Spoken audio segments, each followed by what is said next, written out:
You've been great, so I'll get you to work a little bit more. Okay. Can you hand out this, please? One to everybody. Great. Awesome, thank you. Thank you. You're welcome. Okay, so I'm going to start with the talk with me. I'm Robert. I'm Robert, and I come from New Zealand. And my little talk starts with the story of Peter. Now, you know how Peter was this great pope, Peter the Pope. And how one day there's a big storm, and all the apostles are in the boat, afraid of the storm, and then they see a guy walking on the water, and they're afraid of that too. And Peter says, and Jesus says, no, don't be afraid. It's me. And so Peter says, well, if it's really you, tell me to come to you on the water.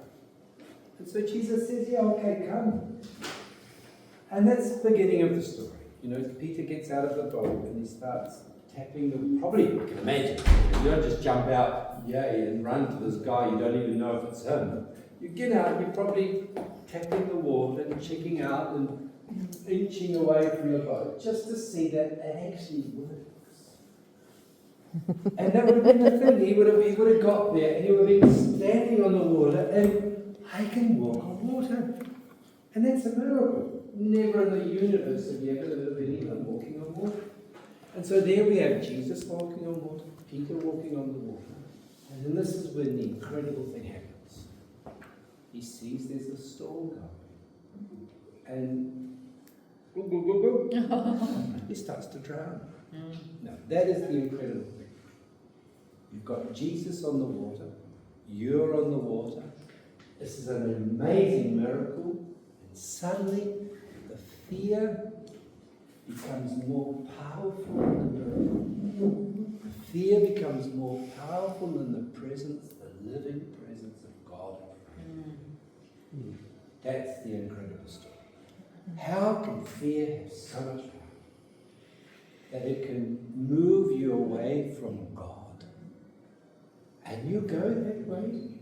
And so when Jesus pulls him out of the water, he says, why did you doubt? Now, he didn't bring him out the water and beat him with fists and say, you stupid idiot, what the hell? Who have I chosen as my first pope? What a total disaster you are. He'll say something worse to Peter later on. He will say something really bad to Peter. But this is the beginning of the story. Fear is capable of guiding you in a way you cannot believe. And you won't believe it. You won't realize that your life is following fear much more than it'll ever follow God. Until you cop on and you let God. Now, I'm saying it gets worse for Peter because then when Jesus does finally give him the keys to the kingdom, and he says, you're the rock, I'm going to build my church on you, and the gates of hell will not prevail against the church, and you're the pope, the first pope, and here's the power of the kingdom of heaven. And Peter takes these keys, and he's now the first pope.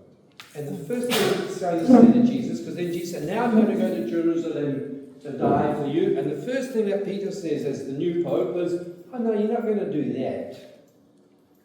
First thing that Jesus says to the new pope is, get behind me, Satan. Which is a pretty rough thing to be told as soon as you've been invested with the kingdom, the keys to the kingdom. And Jesus tells you that you're satanic. Now you can't I couldn't get away with calling you Satan, could I? Because you'd be going to the bishop straight away. I would not, you cannot do that. Jesus calls the first pope Satan. Now so we've had the story about the water, the fear, and now we've got to be called Satan, and it'll get worse still, and Peter, no, but I'm ready to die for you. And Jesus will say, you ready to die for me? You wait till you hear the cock crow, and you'll realize what you're ready to do for me. And later on, the cock will crow. And that's when Peter shows his true nature. The high priest is looking for witnesses to testify about Jesus. And you can only find false witnesses. The one true witness is just outside the door. And he says, no, never seen him before in my life. Don't know who he is. That's the first blow. Now, why did he do that? What was more powerful than the truth?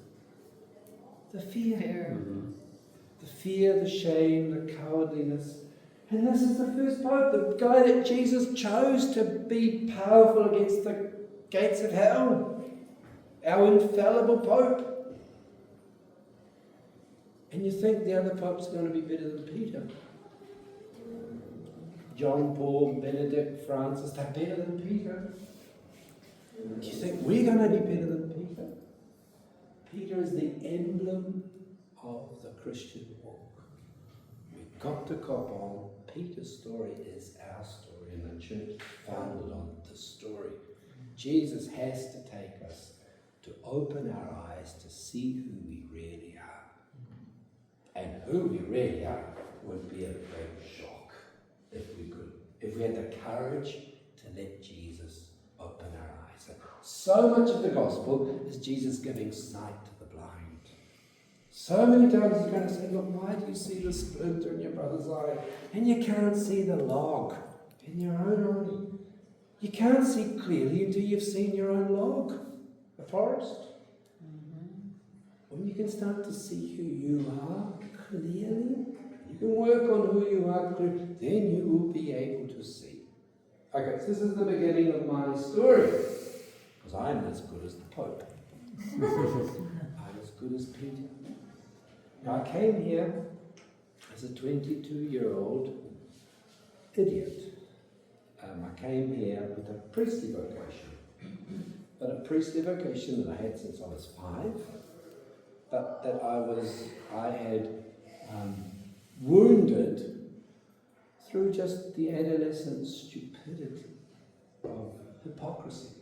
So while I was called to priesthood and prayed to Jesus every day, and you make me a priest if it's your will, and Sunday Mass, from Monday till Saturday, I was just living in a very adolescent, stupid, contradictory life.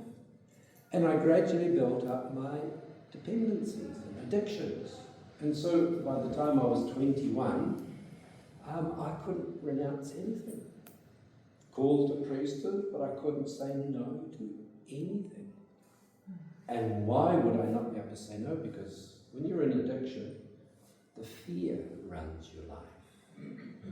The fear, and then the resentment. So I didn't know how to move away. I think my pain, the hypocrisy and the pain of the falsehood was what was my deepest prayer, I think. I wasn't able to pray any longer. But the pain is often the Holy Spirit. Sometimes we need the pain, which is what actually keeps us in the truth. It's like a pain in a sore tooth. If you don't have your pain in your mouth sometimes, you never think to go to the dentist. And so the pain is actually, necessary because I've got a problem here. And you get it sorted. If you don't, and you get a rotten tooth in your mouth, you could be in big trouble. So you've got to sort out the pain. And so I think that's my first prayer, real prayer, was the pain. And then one day my girlfriend came to tell me that it's over with me. She wanted to marry me. I kept saying no because I wanted to be a priest, and that made her even more angry. And so then one day when she told it was over, I then discovered she'd already had another guy since 5 months. And she was betraying me. Now, I never copped on, really, until only a couple of years ago, that my call to priesthood was already a betrayal of what she was expecting from me.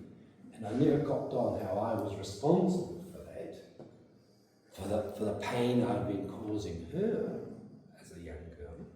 I just thought, she could do that. How could she? Poor me. And I learned resentment from that age.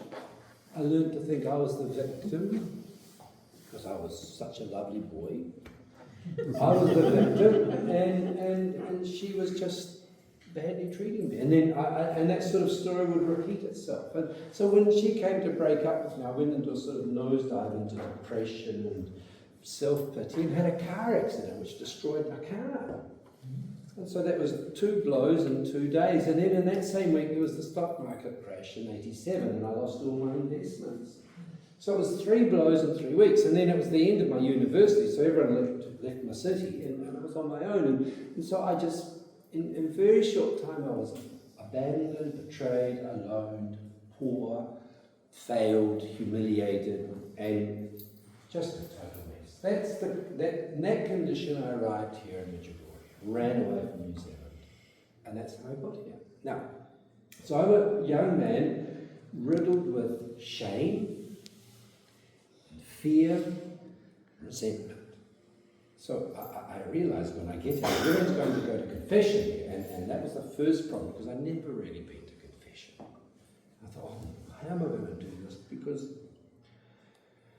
the shame wouldn't allow me to own up to anything.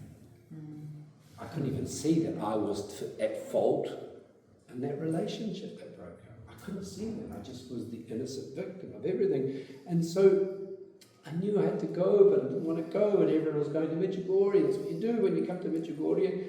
And so I was looking for a really old priest to confess to, because I was actually hoping you'd be dead afterwards, because the idea of meeting the same priest 2 times was just terrifying for me. So I was looking for this 90-year-old priest who'd be dead shortly after. But I found out they were already dead. There weren't any of them there. And I had to go to a young priest. And this is my first miracle in Medjugorje. I went to a young priest, and I told him everything. Now that's the miracle. I'd already planned a few lies and a few begging a bit of the truth and how to cover myself so he wouldn't think so bad of me. You know, I was already organising my confession for my own protection, not for my own salvation. But it came out, everything. And when I came out of that confession, to my huge surprise, I came out of there resurrected with a joy that I could not describe. It became almost physically painful. You can't, if you've never been happy before, and no one's ever taught you how to be happy, and you've never been there, it's very difficult to handle happiness. You don't know, I don't know if I should cry or scream or what to do with myself. And that state of incredible joy lasted for quite a long time. But the crazy thing about that was I just handed over to God something really terrible. My shame and everything. And as I was handing over the worst of me, he was giving the best of himself back. And that's what I couldn't at first really come to understand. What crazy exchange is that? You give the worst and you get back the best. And now that's my witness, that's my testimony. I believe that is the truth for every one of us. I believe that is the dynamic of God.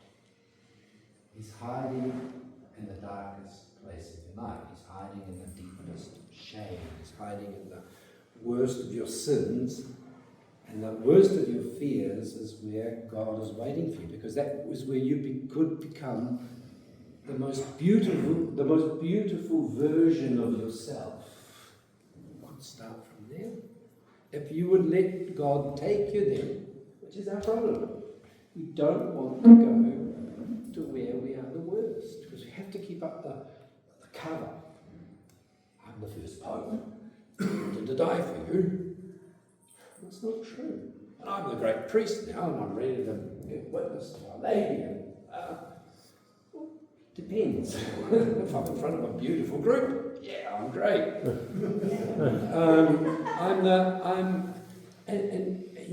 I go to Rosary every day. I go to adoration, and I run this, and I do prayers, and I come to the Mass and I'm this, and I'm a Catholic, and we've got all the titles ready for why we have to be a little bit better than everyone else, a little bit better than ourselves, a little bit better than our truth. So it's an enormous grace if Jesus has the freedom to take us to our truth. And that's my witness. He's done it, and he's done it, and he's done it with me time and time again.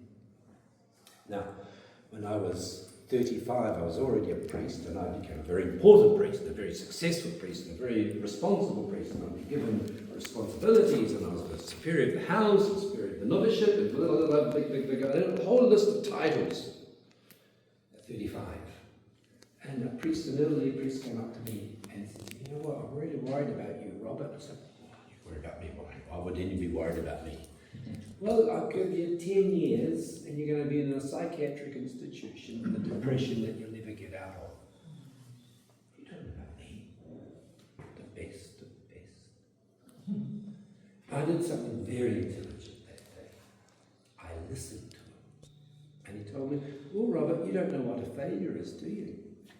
You're the successful priest now. You'll never, when the first failures come along at about 45, you won't be able to handle them because you're just like a scarecrow. You're full of straw and you frighten birds. That's all you can do. What? But his words stuck in me like one of those precious words of God. And I started to realize that humiliations did start to turn up and failures did start to turn up. And before I'd never really noticed them, I just sort of brush over them as other people's problem, other people's faults, and other people's not understanding. You know, I didn't take seriously. But I started to take failure seriously. Not as something bad, but probably as a gift. So that's done. And I hit 45 and I didn't go to a psychiatric institution. Wow, I survived that. Because I started to, but I still hadn't got out of trouble. I was already a priest, but all my contradictions started to show up. Now, I know I'm a confessor, and I hear confessions. And one lady came to me and she says, Father, I come to confession every month, and these are my sins. And I said to the lady, well, you know what, lady, you're never going to see my face again. Is there something you'd like to leave here at Medjugorje? And she said to me, well, yes, Father, there is. But I can't tell you because I've never told anybody. I said, oh, you could try. And so she started off, as though she'd just sucked the lemon. Well, Father,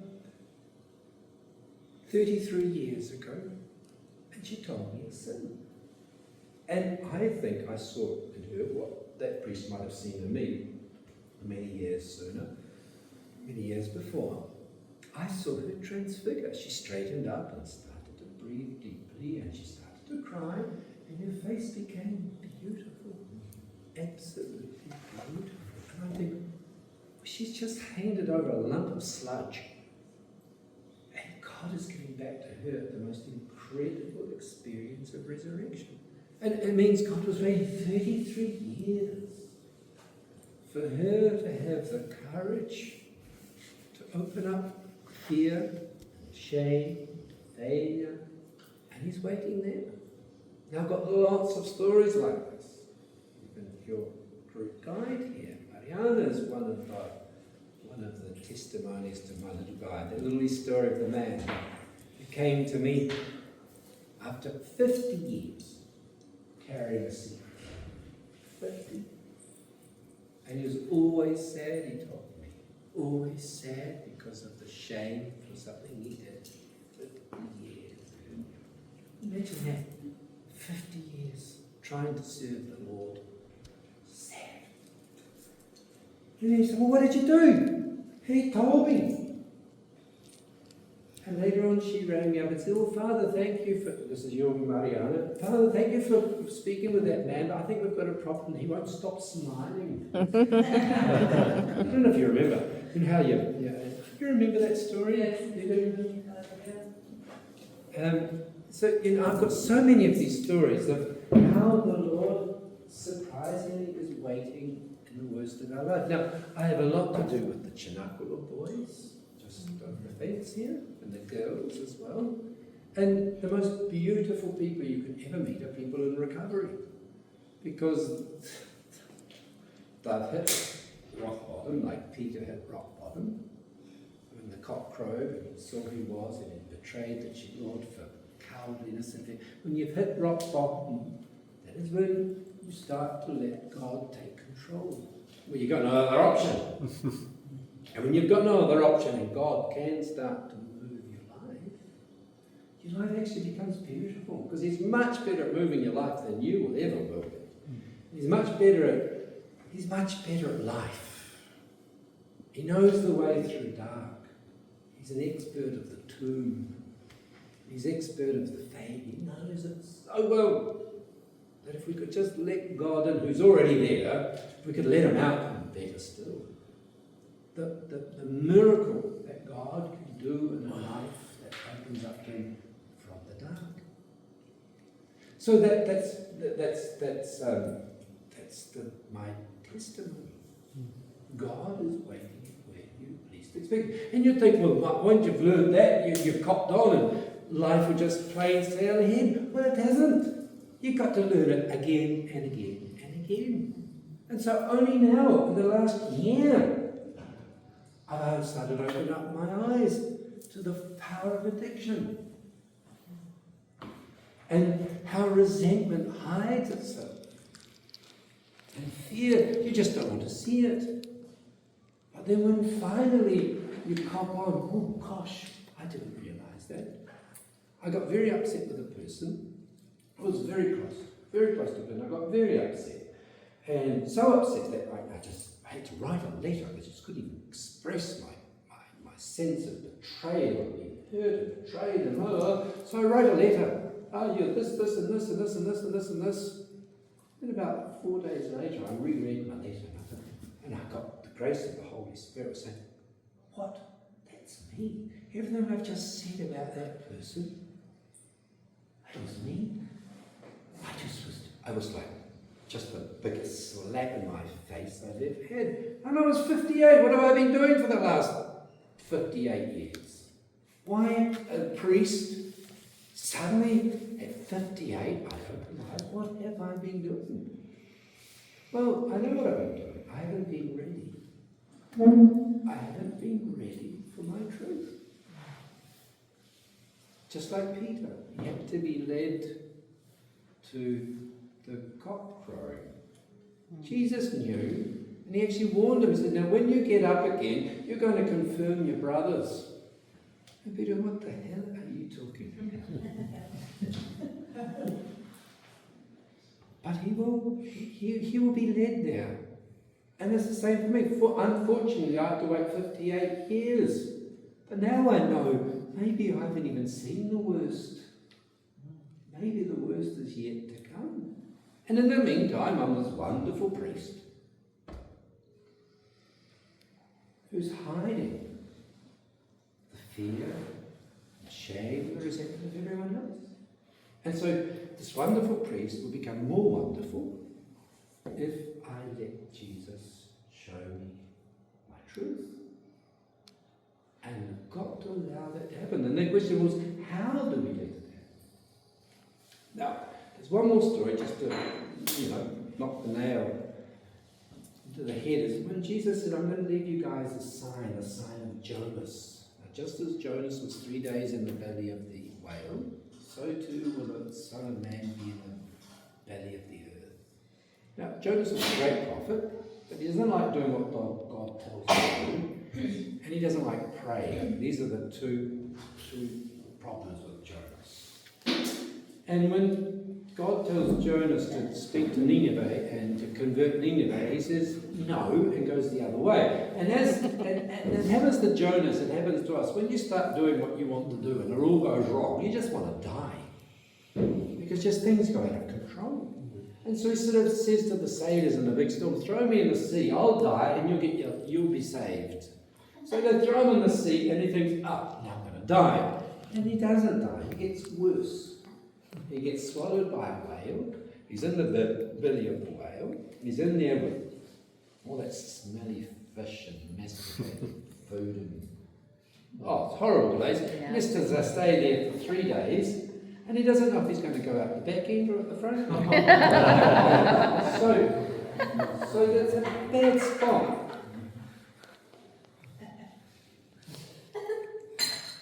Now, that's when Jonah starts to pray for the first time. As you would. He sort of says, That's when he actually abandons, he surrenders his life to God there. That's his first prayer. And it's a prayer of surrender. And look, God, you're my Saviour. Can't do anything without you now. Look where I am. And God was waiting for that. It's sort of like God was in the whale as well. It's where he met the power of God was in the belly of the whale. And that's when Jonah comes out the front end. And when he goes and preaches, he just hardly opens his mouth. And babies, old people, kings, queens, poor men, women, everyone starts to convert. And he thinks to himself, how the heck did that happen? I should have been doing this ages ago. And he keeps preaching, and even the animals turn up for baptism. And it's just extraordinary, the power of Jonas. And where did it come from? Well, it came out of the belly of the whale. That's where it was. I guess that's where he met God.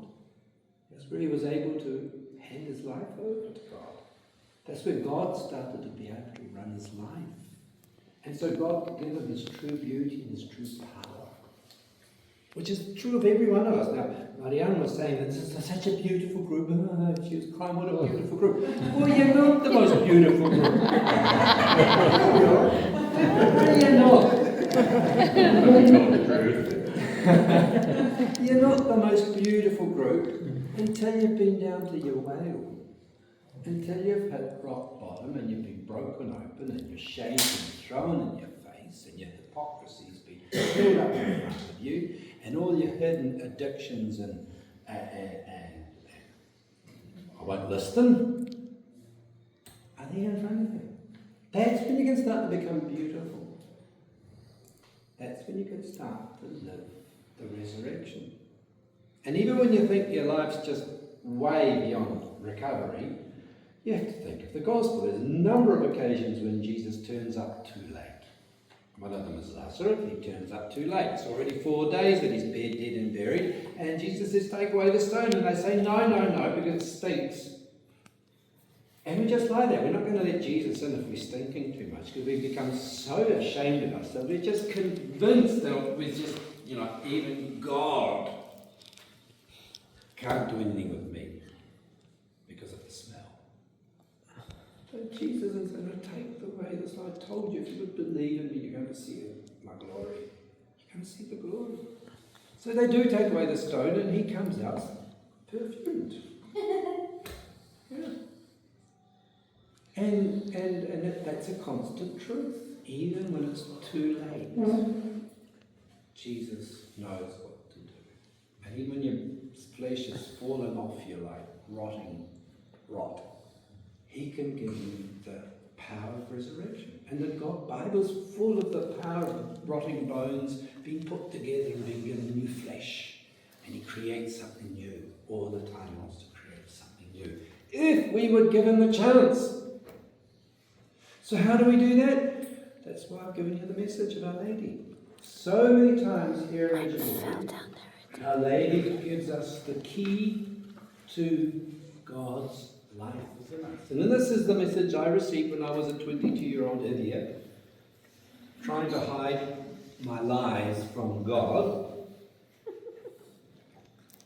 And he got them out of me despite myself. And then in the middle of this message, we're going to read the whole thing. In 1988, she says to us, surrender your life to God. Surrender yourself to God so that he may heal you, console you, forgive everything inside of you. That's a hindrance. He may move your life. You will grow in love, and his love will grow in you day by day to its fullness. Now that's a big return on surrender. You surrender, and God will do all of that. Heal, console, forgive, move, grow in you, and you will grow. That's a lot of stuff. Now, if that's true, if anything about that Medjugorje is if there's truth in her messages and there's truth in that message, you better know what surrender is, because that's something wonderful if he could do all of that. So what is surrender? And what will surrender do? Why does surrender work? Well, surrender is Mary. She's surrender. She's the one who says, here I am, Lord. Be it done unto me according to your word. And hand me, Lord, I'm your servant. And so when she does that, when she hands her life over and allows God to do His will in her, yeah, well, you go close that. I'll be short because we're going to run out of air shortly. So when we allow God to do His will within us, He starts to grow in us day by day to His fullness. Exactly what He says. And she becomes pregnant with God. And she goes, first thing she does is go and visit Elizabeth. Pam. Goes and visits Elizabeth and says, good morning. And Elizabeth is filled with the Holy Spirit. And the baby starts jumping around in her womb, and Mary said, well, I only just said good morning. And Elizabeth will say, but when I heard your greeting is just full of power and beauty, and which is what happens if you surrender your life to God. God starts to live your life. Everything you do starts to be God doing it. Your hands, your eyes, your words, the things you do, He'll start to move you. Now, there might be some terrible person next door who you just don't want to absolutely have anything to do with. But God might want to have a lot to do with that person there. And if you've surrendered to Him, He'll move you to that person if He wants. The forgiveness of that person might be thanks to you. The healing of that person might be because of you. The word that will save their life might be because of you. Because you've surrendered to God, He can start to go. So many people God would love to visit, but He can't because no one surrendered to Him. There's so many people who would love to go to a visit in the prison, or to feed, or to clothe, because that's where He is. And He'd love to do all of that for everybody. But if no one surrenders, they can't be moved, they can't be touched, they can't be shifted. The surrender allows God to live your life. And that's beautiful. And Mary, surrendering God, turned that stable of Bethlehem into a little paradise. That's where they became the centre of the universe because she surrendered to God. Everyone turned up. The sheep, the camels, the poor, the rich, the wise men, the shepherds, the cow, the donkey, chickens, everything turned up. The angels. And that's beautiful. But also the evil one had to turn up as well. And he sent King Herod. And King Herod sent the soldiers. And the soldiers wanted to kill the little kid. And killed all the babies in Bethlehem. That's where surrender becomes a problem. Because the evil one will want to kill the life of God in you. And that's why we don't like surrender, because I don't want the trouble of the evil one. And we say, well God, okay, I can accept the sheep, the camels were a wee bit exaggerated, but the soldiers should never come. That was wrong. Why should the soldiers have to kill all the babies? They were innocent. And we have problems with God. We're going to tell God what He can't do. Not allowed to do that. And we like that. I'll surrender to you, God, and you can even take my mother-in-law if you want, but don't touch my children. And we're going to tell God what He can and can't do with our lives. As us priests, we're going to be saying, okay, I'm going to be your priest, but you watch out what the bishop wants. I'm not going to do what he tells me. I won't know. I will tell God what He has to do and not do. Which is why it makes our surrender to God pathetic. Because if we surrender to God, He will want us to live His life. Now, the life of God is rough. One day, Jesus surrendered to His Father and said, Father, you can take away this chalice if you want, but don't do my will, may your will be done. Exactly what Mary writes in this message. And 3 minutes later, Judas turns up and gives him a big kiss. And Jesus said, Judas, with a kiss you betrayed the Son of Man. He says, the Father, I've just surrendered to you. Why does this idiot turn up and give me a kiss? And that began the big downward spiral for Jesus. Straight after the surrender, straight after the kiss, it all went to custard. Terrible. But that obviously was what the Father wanted, because He wanted Jesus to go right down to the bottom.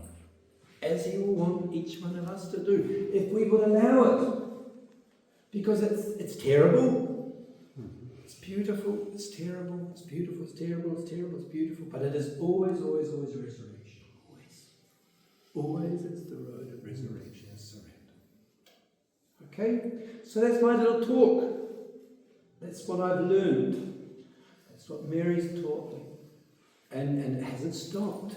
This message guides my life, but it's not just a once as it was for Mary. It's something I've had to do again and again and again. And as I progress in age and hopefully in wisdom, also the depth of the fear is a different level. The depth of the shame is another level. When I became a priest at 29, if I had known who I would be later on, I would never have said yes. I would have, no, that's what's going to happen to me. That's who I'm going to be. I would have said no if I'd seen what a monster I was capable of being. But God in His goodness didn't show me. So I said yes. And allowed God to run the show. And He hasn't finished, so because I'm still alive. Now I've worked out that I don't need to be surprised about anything, about myself. And I don't put money on myself anymore either. And so when people are saying, oh, what a lovely priest you are, oh, what a beautiful priest, I know. That's what you want to think. I just know the truth. And the truth sets you free. Sometimes the truth can make you really miserable, but it sets you free. Whatever that truth happens, it sets you free. So surrender is sort of like saying, God, you can do with me what you like, and you can actually tell me who I really am. It's not only about God, surrender, it's also about you. It's not only about doing God's will, but it's also about knowing who you are and why God loves you. And He doesn't love you because you're this wonderful person who goes to adoration every day. He loves you for you, who you really are. And you don't even know who you really are. So that's why He wants you to know who you really are. And then you get to know why He truly loves you. And it's not because you're great, but it's because you are you. And that's enough for Him. You're the precious pearl that He's left everything and sold everything and been stripped of everything to buy the precious pearl that you are. And you get to discover what sort of precious pearl you really are if you surrender. And that precious pearl is terrible, but it's precious. There's something so beautiful behind the fear and the shame and the resentment and the sin. There's something so beautiful behind it that God sees. And we don't see until we start to get close to it. Okay? Goodbye. I'm done. Yeah. Any questions?